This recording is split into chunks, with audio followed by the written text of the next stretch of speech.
Mantan Wali Kota Cimahi, Ajay Priyatna mendapatkan program pembebasan bersyarat, PB, dari Lapas Sukamiskin, Kota Bandung. Kalapas Sukamiskin, Wahid mengatakan, Ajay sudah meninggalkan lapas Rabu 2 Oktober 2024, pukul 9.30 waktu Indonesia Barat. Menurutnya, Ajay masih harus menjalani wajib lapor ke Balai Pemasyarakatan, Bapas, Bandung hingga hukumannya selesai. Ia sudah memenuhi syarat. Untuk PB, jadi ada SK, surat keputusan. Dari Jakarta terus sudah kita serahkan ke Kejaksaan dan Bapas untuk bimbingan lanjutan. Ujar Wahid, Rabu, 2 Oktober 2024. Ajay keluar dari Lapas Sukamiskin didampingi kuasa hukumnya, Fadly Nasution dan sejumlah simpatisannya. Fadly Nasution, kuasa hukum Ajay Priyatna mengatakan, kliennya mendapatkan PB setelah menjalani pidana kurang lebih 2/3 dari masa pidana. Sesuai dengan peraturan perundang-undangan yang ada, setelah dapat remisi, asimilasi hari ini 2 Oktober 2024, Pak Ajay resmi bebas bersyarat artinya sudah bisa kembali ke masyarakat khususnya kepada warga Cimahi, ujar Fadly. Ajay Priyatna awalnya terjaring operasi tangkap tangan, OTT, Komisi Pemberantasan Korupsi, KPK, pada 2020, terkait suap perizinan pembangunan rumah sakit. Hari ini kebebasan Pak Ajay seperti apa?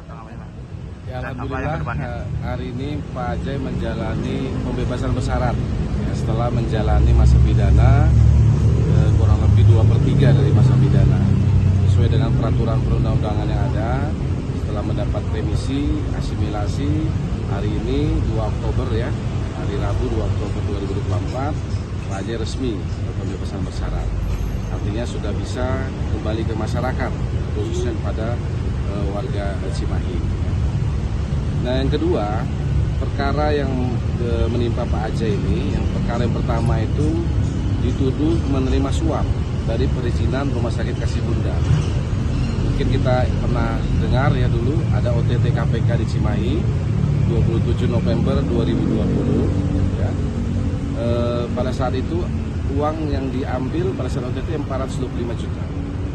Nah, kemudian setelah menjalani persidangan Pengadilan Negeri Bandung, Pengadilan Tinggi hingga kasasi di Mahkamah Agung, uang yang di OTT itu dikembalikan kepada Pak Ajay.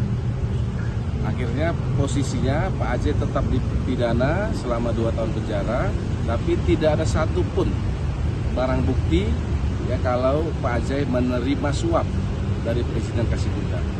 Seluruh barang bukti yang disita KPK kurang lebih sebesar 7,9 miliar dikembalikan kepada Pak Ajay.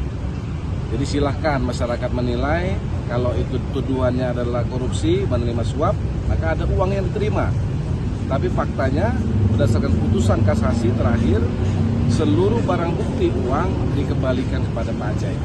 Tidak ada uang yang diterima Pak Ajay dalam perkara. Tidak ada rupiah pun yang tersisa kembali semua. Itu perkara yang pertama. Ajay bebas 17 Agustus 2022. Dijemput lagi oleh penyidik KPK. Dituduh menerima gratifikasi dari PNS dan memberikan suap kepada Stefanus Robin 47, penyidik KPK. Menjalani persidangan lagi. Pengadilan Negeri Bandung, Pengadilan Tinggi hingga kasasi. Akhirnya apa? Gratifikasi yang dituduhkan KPK tidak terbukti. Tidak ada penerimaan gratifikasi. Nah, bagaimana dengan pemberian suap kepada Stefanus Robin 47?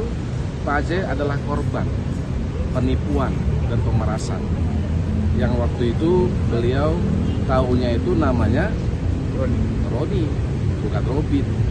Yang kasusnya nggak ada. Kasusnya nggak ada. Yang ada adalah Sprindik Kabupaten Bandung Barat yang dituduhkan di Cimahi. Jadi beliau ini adalah korban dari penipuan dan pemerasan. Berbagai upaya hukum sudah kita lakukan, akhirnya tetap menjalani masa pidana hingga hari ini beliau dibebaskan bersyarat. Bang, untuk langkah ke depan, Bang, langkah hukumnya, Bang? Saat ini masih mengajukan permohonan kembali, peninjauan kembali di Mahkamah Agung. Ya, mudah-mudahan Majelis PK ya bisa memberikan keadilan ya, kepada Pak Ajay dan keluarganya. Kenapa, Bang, alasan untuk ke PK, Bang? Ya karena memang tidak ada pidana korupsinya.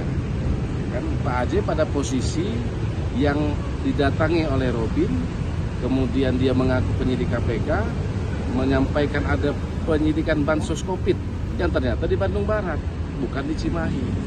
Dan ternyata Robin itu juga bukan penyidik dalam bansos COVID itu. Dimintai sejumlah uang, ya sekitar 5 miliar.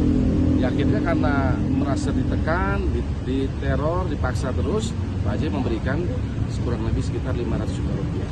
Itulah dianggap memberi suap kepada penyidik KPK si Robin. Akhirnya Robin sudah dipidana dan Pak Ajai dipidana sebagai pemberi suap. Makasih bang. Jangan lupa like, subscribe, dan share ya.